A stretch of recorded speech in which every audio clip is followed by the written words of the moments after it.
Today on Perspectives on the Church, I'm joined by the Reverend Dr. Sam Wells, who is the vicar at St Martin in the Fields in London and is visiting Professor of Christian Ethics at King's College London. Welcome, Sam. It's great to be with you, Simon. Thanks for joining us. No preamble, I'm just going to pitch straight in with my first big question, which is, what do you think the biggest challenge facing the church is at the moment? I'd say, I maybe say three, in no particular order. And as with all challenges, the secret is to turn the challenge into a gift and an opportunity. So, as I say, in no particular order, we have a huge amount of introspection around issues like Black Lives Matter and ways in which the church, of course not uniquely as an institution, has been at best slow and at worst obstructive in receiving the gift of Black clergy and more widely diversity of a number of kinds as forms of the Spirit's renewal of the church rather than as tiresome or intrusive ways of changing something that everyone was perfectly happy with. Of course, this is an opportunity. It's an opportunity to make a step change in our understanding of how God renews the church. And my firm conviction is that God is giving the church everything it needs.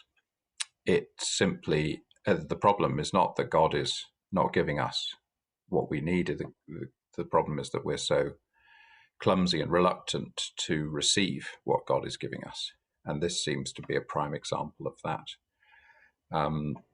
There have been questions about sexuality in the LLF process, which, have a lot of similarities. They're not the same, but have a lot of similarities in terms of the church failing to receive the gifts that God has given it.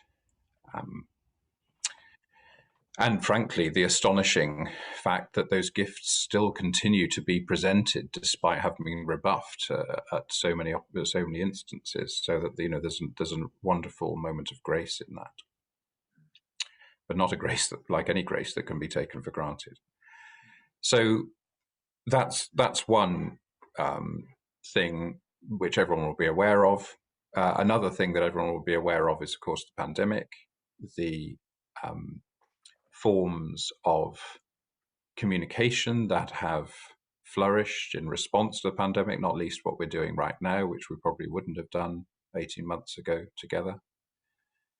And again, what has been a time not so much of introspection, but of improvisation in response to circumstances.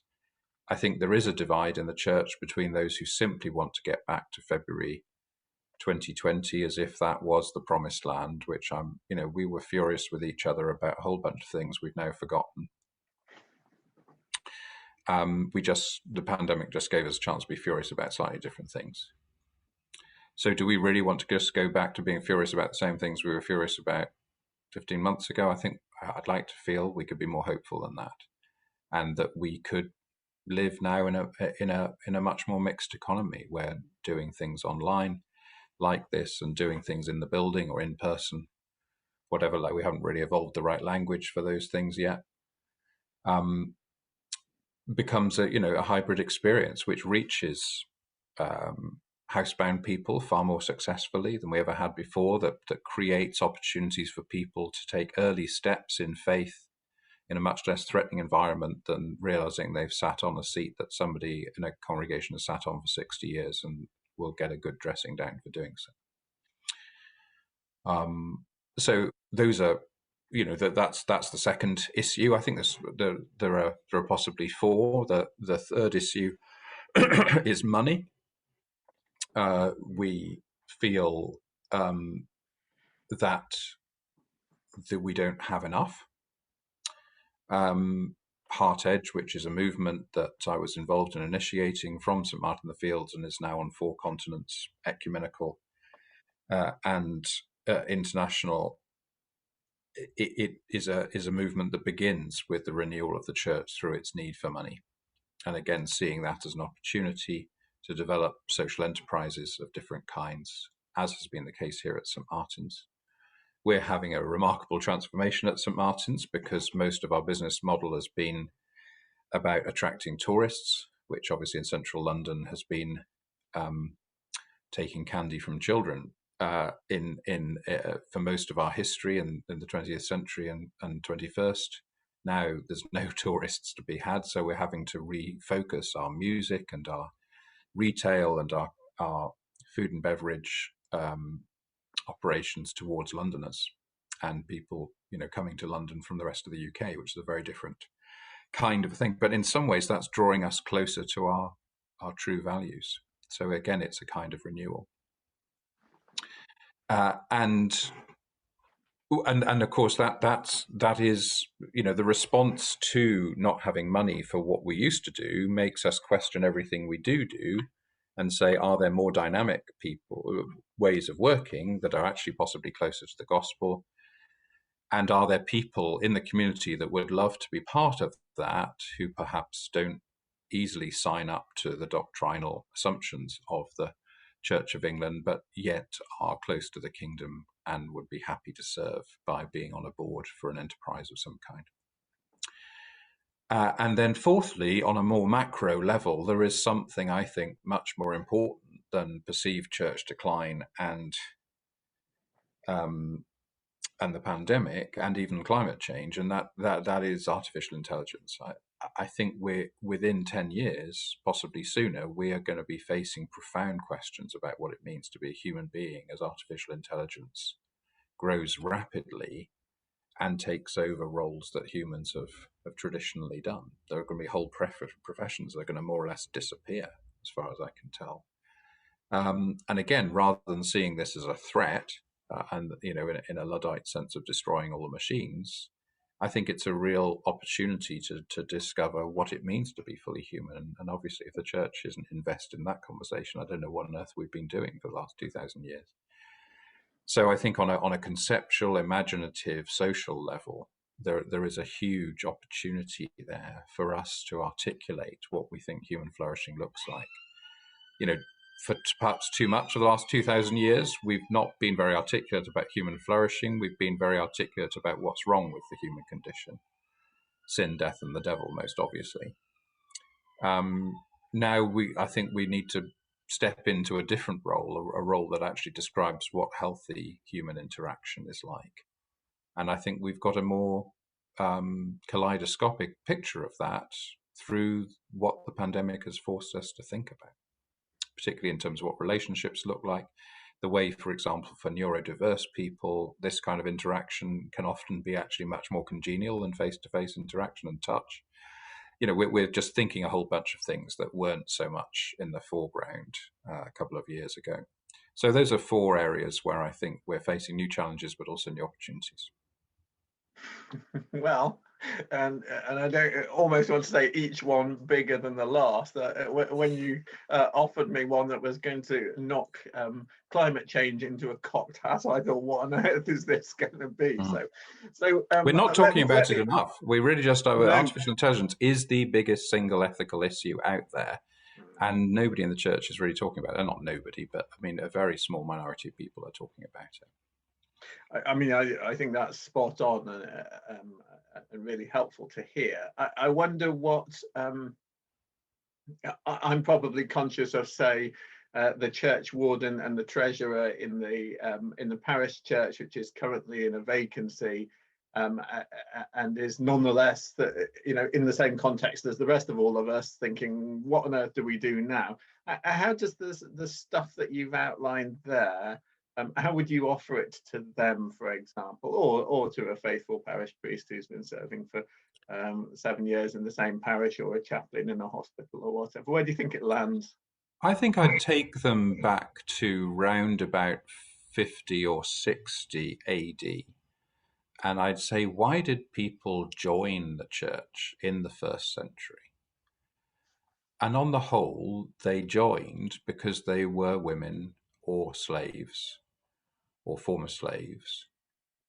They were living in households where the head of the household, always a man, had complete rights over their bodies at any time he chose, with no questions asked by anybody outside the household. They lived under oppression.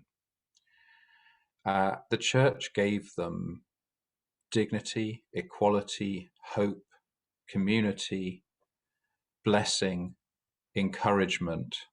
It saw them as individual human beings with gifts of their own, not just simply to serve the needs of somebody else. All those things.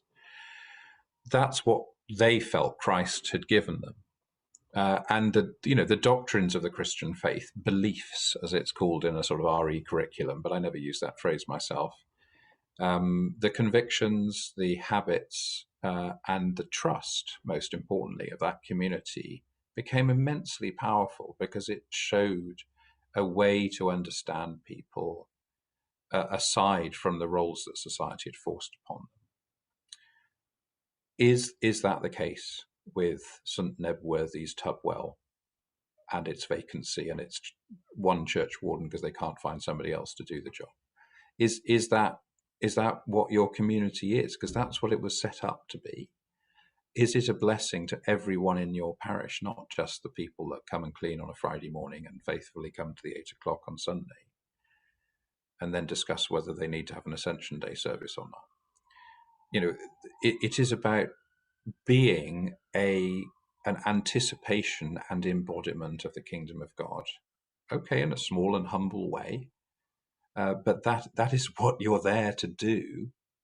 And you can do it, but you have to be on the front foot and not just on the back foot. You can't expect social attitudes of the 1950s to be replicated when people would come to church on Ascension Day because they knew it was one of the 4 festivals of the year and they didn't think it was ridiculous that Jesus disappeared out of the painting with just 2 feet visible. And they recognized that this was part of the warp and weft of their community. Well, those days were marvelous in some ways, but they were also racist and sexist and a whole bunch of things we wouldn't want to be today. So I believe in a future that's bigger than the past.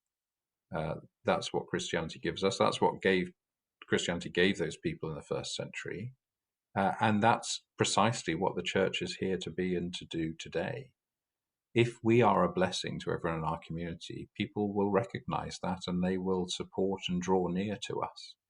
If, frankly, we're just a group of people keeping a building going, and and we've forgotten why, then can we be surprised that other people aren't joining us? The church historically has thrived when it's done interesting things. When it has a monthly meal for the whole community and invites trainee chefs from the local college to come and run that meal in their own cultural tradition and invites everyone, clears all the space in the church or the hall or whatever community building it's got access to, brings the whole community together, just like the French did those meals all the way down the country for the millennium on the 14th of July, and the table ran through the whole country. We bring communities together. We can call them harvest suppers. We can call them whatever we want to call them. But we're rejoicing in the gifts that God gives us, the talents, the community, the locally sourced produce. Where we take the offertory procession and we turn that into a model of our whole social vision and mission. And you can do that in the tiniest little village with a church and a field. What have we got? What are our greatest resources or most important resource for facing that then? I don't know. But the thing is, the fun is finding out. If you speak to someone like John McKnight, the founder of Asset-Based Community Development, he'll say, let's imagine you've got 30 people in your community. What you need to do is ask them a bunch of questions. What are your skills? In other words, the things that you weren't born with, but you've learned. What are your gifts, which are things you were born with and you're just naturally good at? What are your passions, which is the thing that you would set aside most things you value in life to pursue? you know, and people, he says, you know, people will roughly, there's one other question, I can't remember what it is, but oh yes, what do you know well enough that you would be able to teach it to somebody else in your community? Those are the 4 questions. He says on average in a community of 30 people, neighborhood or a congregation, people have 4 answers to each of those, which means you end up with 16 times 30, which is 480 assets in your community of 30 people. And those assets set the agenda for the next generation for that community. I can't prescribe what those assets are. I guess I can prescribe that among those assets are the forgiveness of sins and the life everlasting. You'd like to feel that those things were on the list in a Christian community, call me old-fashioned. But the way the Spirit manifests that on the ground is unique to your community. And part of the role of being a parish priest is to be a facilitator of that community discovering what those things are. That's the fun of the job. What gives you hope then for the future of the church? The incarnation, that God is with us. God is with us. God doesn't, you know, God isn't more with us when we get it right than when we get it wrong. The pandemic is not a colossal deviation, and can't we get back to being with God in the right way again? There is, you know, God doesn't think like that. The fun of it is like we experience in the best of human relationships, where you say to each other, it doesn't really matter if it's raining or if it's sunny, I just want to be with you. That's how God thinks of us. So God isn't going to go away if things get difficult for us. Do you really think God is that bothered whether we've got lots of money or not very much? Do you really think that makes a difference to how the Holy Spirit is present to us? That's our obsession. God's not terribly worried about that. So I guess I come back to, you know, Lamentations, this extraordinary, elaborately constructed book of the Israelites leaving Jerusalem and watching the demise of their city. And then suddenly, in I think the 3rd chapter, we get these couple of verses that say, the steadfast love of the Lord never ceases. His mercies never come to an end. They are new every morning. Great is God's faithfulness. I think that's all you need, really. Seems like a brilliant point on which to end. Sam Wells, thanks so much for joining me today.